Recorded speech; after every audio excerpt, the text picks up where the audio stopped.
Live from the O'Brien Services Stadium Studios, this is the fifth quarter.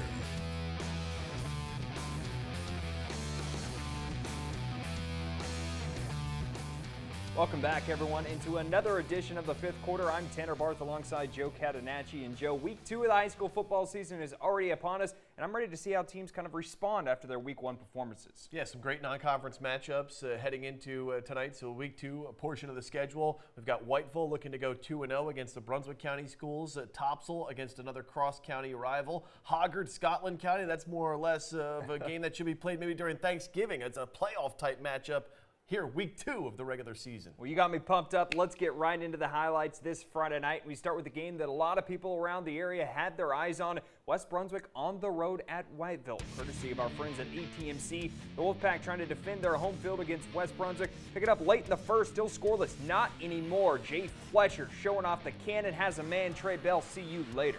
Far sideline there, beautiful ball for Jay Fletcher. Trey Bell runs underneath it. Easy 6 points for the Trojans. 57-yard score there. J.P. Price trying to figure out how to stop West Brunswick, but the Trojans pulling out the trickery. Look at the sweep, DeAndre Clarita.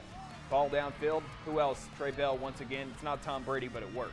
Able to blow off the back end of that defense right there. Trey Bell, an explosive player. 14-0 West Brunswick. There's Fletcher again to Bell. We saw the highlight just a moment ago. West Brunswick has yet to allow a point on the defensive side of the football. They're 2-0 to start the season. Post another shutout, 21-0, the final score. And Joe, I think the Trojans have officially passed that test we were talking about. That's a very good Whiteville team. They went on the road, took care of business, really made it look easy in all facets of the game tonight. And you have to like what you're seeing out of Brett Hickman's squad. Well, second-year head coach in Coach Hickman. They've got a ton of returners back in the lineup. Jay Fletcher looking comfortable at the quarterback position. And what can you say about a standout player like Trey Bell? And how about the defense? Not allowing a point yet throughout 2 weeks in the season. We'll have to see if they can keep it going in week 3. Well, to the game just up here the road in Leland, another Three Rivers Mid-Eastern Conference game, West Bladen and North Brunswick. Both looking for their first win of the year, and it has something has to give between these two. The Scorpions showing off their brand new turf football field, and they were running and gunning from the get-go, already leading 7-0 in the first. Quick toss to Rob Mill. Lowry finds the edge, stiff arm for the touchdown.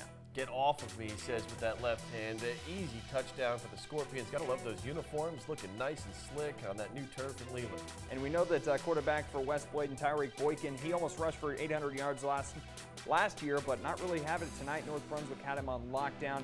And there's a good chance you might end up seeing this play again this evening. Beautiful booming punt for the Knights, but the return even better. Michael Henderson Jr. and Joe, I'll let you take it away. Tiptoes the near sideline, that reverses the field, and he is gone. No way Big 56 is catching up with him. Michael Henderson to the house. To the house indeed, and the Scorpions back in the win column, 54-14, the final up at North Brunswick High School. Now let's go out to Sarah Gordo, shall we? The Columbus Career and College Academy sharing these highlights with us tonight. West Columbus, Sand Hills Titan, and it's Sand Hills striking first. John Mark Shaw, awesome name, better pass, finds Joshua Dellinger for the score. Yeah, not sure how West Columbus found themselves this far behind in the game as we go into the fourth quarter, 34-14. Look at this defensive play, just rips the ball out of the running back's hands, and Kawan Sumter takes it away, like taking candy from a kid. And you're a father, you know what that's all about. Mama, that young man to the house, trims the lead at 13. West Columbus would go on right here to recover the onside kick, keeping their hopes alive. And they would even go on to score a late touchdown here.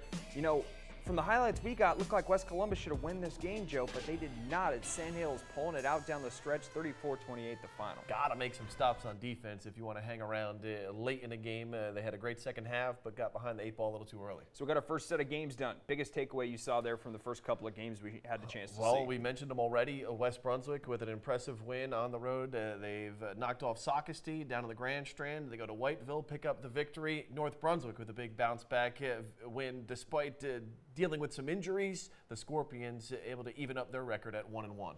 Good first set of games are in the books here on the fifth quarter, but don't go anywhere, folks. We still have plenty of action coming your way. We'll check out some of our Mid-Eastern Conference teams who are in action tonight on the Gridiron.